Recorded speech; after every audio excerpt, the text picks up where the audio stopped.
Hey everybody, Chapel here. I figured for the first video, since I want to show off distance shooting, it would be good to start with how I set up one of my gas guns for distance shooting. For that, I brought out my PSA AR-10. This is chambered in 6.5 Creedmoor, and I'll take you from buttstock to muzzle brake to kind of go over how I have it set up to ensure my shots are as accurate as possible when shooting at distances greater than, say, 150 to 200 yards.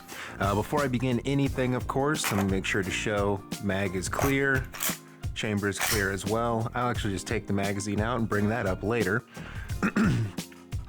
Beginning at the back, I have a fixed stock. A fixed stock is going to give you the best rigidity and harmonics when firing your rifle.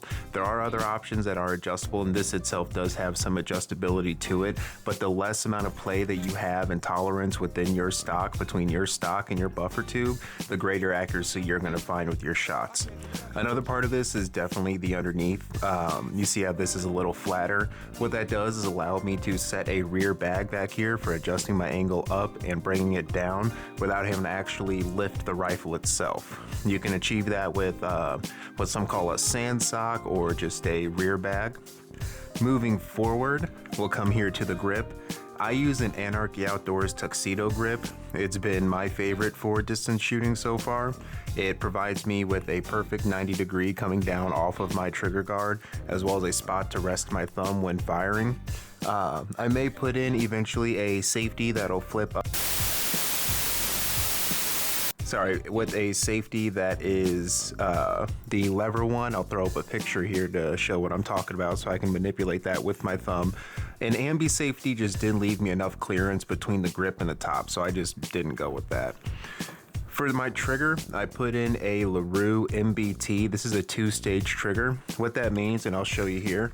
Again, the rifle is clear. It is now off safe. You first have a very clear take up before you hit a solid wall. Now, any pressure you apply here is going to break that wall and fire, meaning that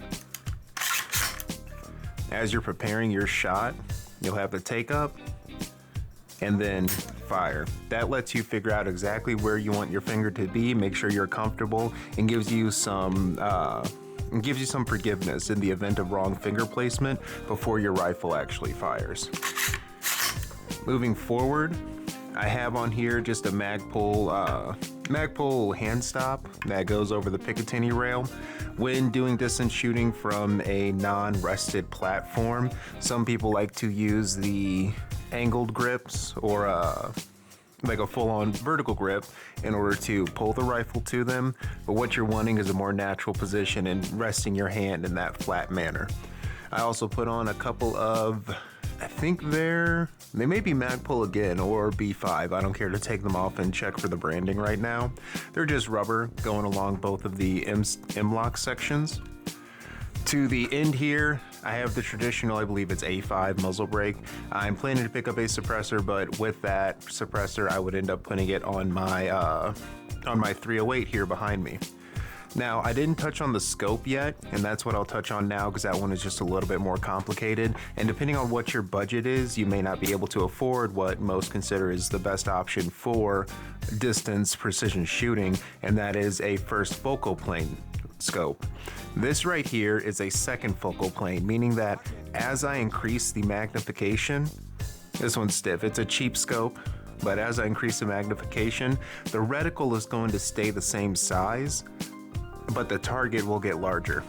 Compared to what I just picked up, and shout out to Arken, not sponsored, I ordered the scope and they sent me a hat and a shirt, and I'm loving the hat so far. Compared to this Arken SH4J, this here is a first focal plane scope, meaning that as I increase the magnification, what will happen is that the reticle actually gets larger too in relevance to my target. Hey everybody, sorry for the sudden shift in frame and perhaps even clarity, but I realized that I forgot to address the fore end of my handguard and how I have nothing here comparative to my 308 wherein I have a bipod. Now, the reason I don't have anything here is because I want repeatability with the platform I'm shooting from. A bipod gives you a stable platform every time, but it doesn't give you the same surface you're shooting on.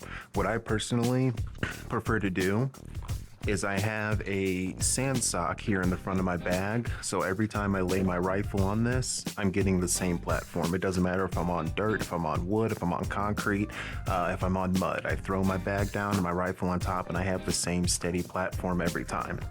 Now, a bipod does afford you the same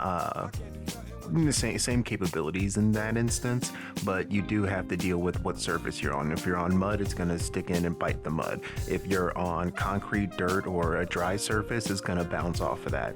While compared to this, I'm going to have the same consistent shots each time. One last thing I want to go over is with your gas guns is your magazine size. Most people will go about getting a 10, 20 round or like the big magazine size, think they're going to be firing a lot. Honestly, get whatever will sit most flush with your platform to give you the most clearance and adjustability here. The main point hitting the ground, bench, whatever you're shooting on when you're shooting from a rested position that you want is your grip, your bag, stock, or if you have a monopod on the back.